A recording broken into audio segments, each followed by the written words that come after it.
So the Pittsburgh Steelers find themselves having a rare opportunity. You don't see chances like this come very often because the Steelers, they just found themselves in a pretty unique position. One that could not only shift their season, but also seriously shift the season of the hated Cincinnati Bengals. Just a bitter rival, and this could make the Bengals' dream of retaining Trey Hendrickson an actual nightmare. And it all hinges on TJ Watt, right? He's the key to this rare opportunity. And Trey Hendrickson and TJ Watt, they just continue to be linked together. So as you guys know, the Steelers' mandatory minicamp started on Tuesday. TJ Watt, nowhere to be found. And it was a surprise to some, but it shouldn't be to us. Watt never should have been assumed present amidst his contract negotiations. It's not going to happen. But the Cincinnati Bengals, they have their own pass rusher holding out. That means getting a deal done with Watt sooner rather than later. It can really kill two birds with one stone here. Because here's the thing. All these parties are in a staring contest right now. TJ Watt and his reps, they don't want to sign a deal until Micah Parsons and Trey Hendrickson sign theirs. The same goes with Hendrickson, right? For these other two players, Watt and Parsons. It's kind of just a Mexican standoff here.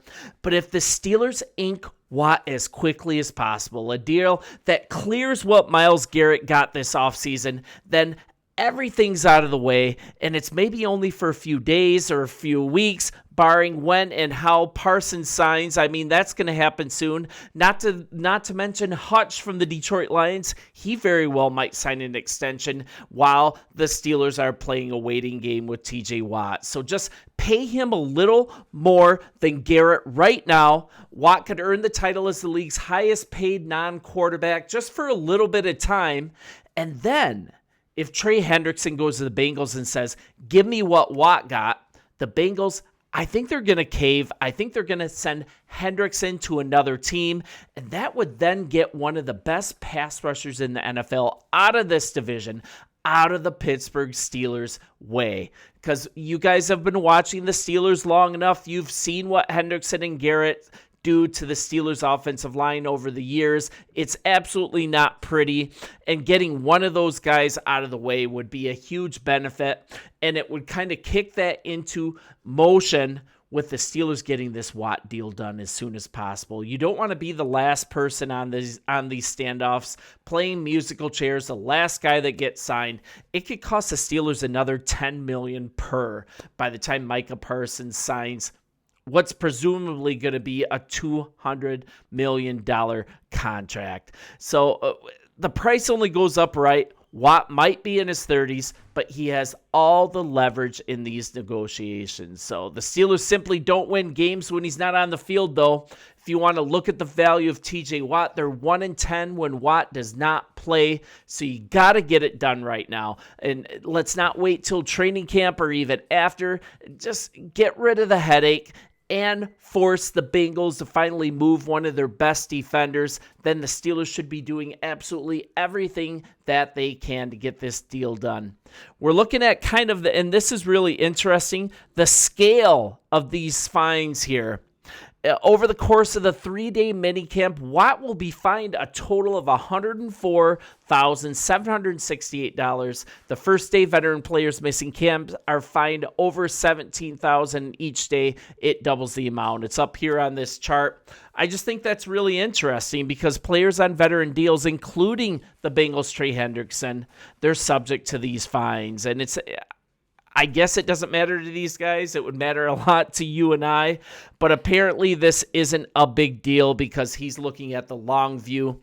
He's in the final year of his 4-year, $112 million contract signed back in 2021. And it's crazy. Just in that short amount of time, an NFL contract is pretty much obsolete. He's set to mill $21 million in base salary during the 25 season.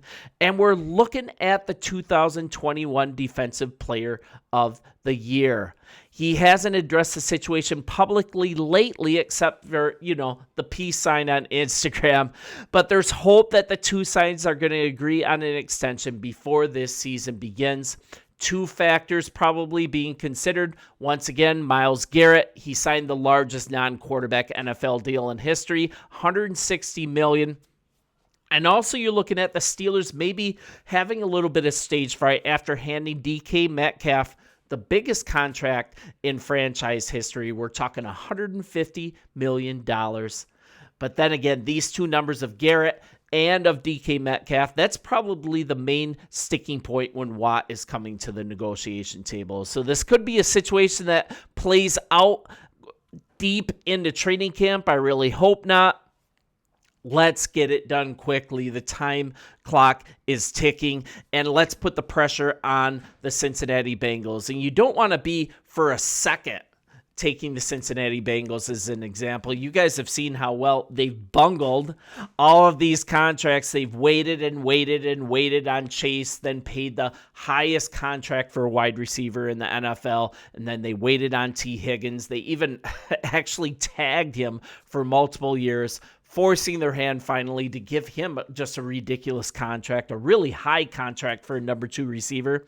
And now they find themselves waiting until the warning bells start ringing on Trey Hendrickson, and it's going to be really difficult for them to sign him. So the Pittsburgh Steelers putting the pressure on by getting this deal done is really, well, it's going to put the screws to the Cincinnati Bengals. So let's kind of look at this. Bob Labriola of Steelers.com, he's preaching something else. He's preaching patience still. Signing a superstar, and I quote, such as TJ Watt to a contract extension is not a simple matter, so it's going to take time. Those kinds of things usually take place during the summer. Well, it is the summer, and we're not even there yet. I'm saying it is summer. It's time to get this done. Watt is a year older than Myles Garrett, but his brother JJ said it best. The Steelers have moved way too slowly here. He thinks that they messed up, JJ does, by not giving his brother an extension when he originally asked for it. Now hindsight is 2020. We can look at that Garrett contract and see the Steelers really messed up by not getting that deal done. This is straight from JJ. The earlier you get the deal done, the better deal you get. That's still true. That's just a fact. This is on Pat McAfee. That's why my personal belief, they should have done it last year, because I think there was a hometown discount to be had last year. But now the longer you wait this year, you've got Micah Parsons coming up, like you said, like I just said. Aiden Hutchinson is coming up. You got Myles Garrett already getting signed. These guys are getting new deals. It's just going to get worse. So that number's going to inch closer to 4 in front than 3s. So you're going to want to get that deal done earlier rather than later, because the price isn't going down, and we're seeing evidence of that. Once again, Micah Parsons is probably going to demand $200 million. I don't even want to think about what Aiden Hutchinson is going to get. Get this done. We can continue to laugh together about what the Cincinnati Bengals did with their contracts. Let's learn from that. And the Steelers can afford it. The Steelers lead the league in lack of dead cap money. I think it's under $1 million, which is absolutely ridiculous how they've managed this cap. You can say a lot of things about Omar Khan, but mismanagement of the cap is not one of his faults. I think you guys get this done, and it's a rare opportunity to get a marquee player signed and also put pressure on your rivals. So you guys let me know what you think in the comments. Continue to subscribe as you watch, as we build this channel together, and I'm going to continue to give you an outsider's view, a non-fan view of your Pittsburgh Steelers, and I'll look forward to talking tomorrow. See ya.